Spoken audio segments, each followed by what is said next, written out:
Here we want to take a look at solving exponential equations, and those are simply equations where there's a variable in the exponent. That's what makes it exponential. We've got two ways that we can solve these. One's a little bit easier maybe than the other one.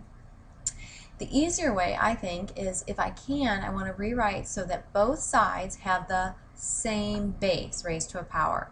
Then we can use the one-to-one property and just simply equate the exponents. We get to ignore the base. So this first one I have written up here, I could rewrite 27 as 3 to the third power. Then my bases would match and I could ignore them.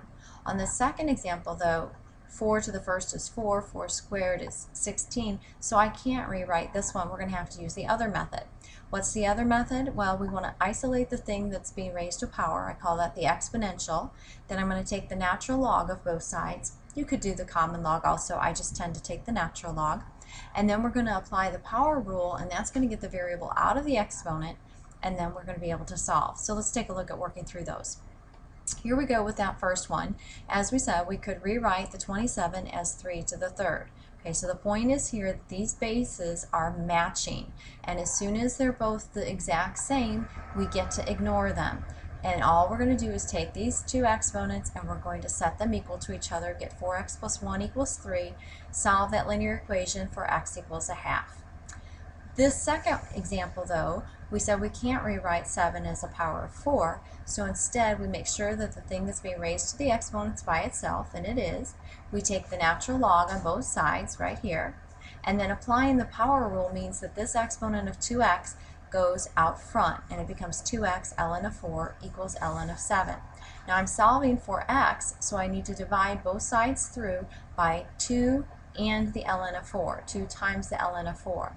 Now I put parentheses underneath the second one because when I put this in my calculator, notice how I'm going to have to enter it. I'm going to do the natural log of 7 and then divide, and then a parenthesis to put all of that in the denominator.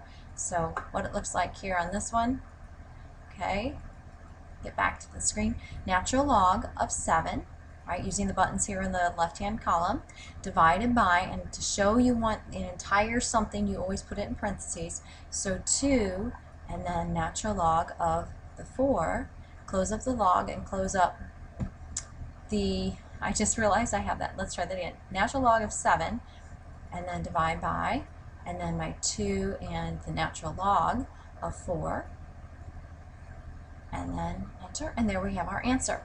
Got one more example real quick for us. What if we have 20e to the 0.03t equals 25? Well, I can't rewrite something with a base e. I just don't know e well enough. So what we're going to have to do is that little bit longer method. First thing is isolate. See, the only thing being raised to the power is the e portion, so we need to get rid of the 20 by dividing it on both sides. Don't worry too much about simplifying this. If you can, great. If you can't, don't worry about it. Then we're going to take the natural log on both sides, and then we're going to use the power rule, which takes this exponent and puts it out in the front. So 0.03t ln of e equals ln of 5/4.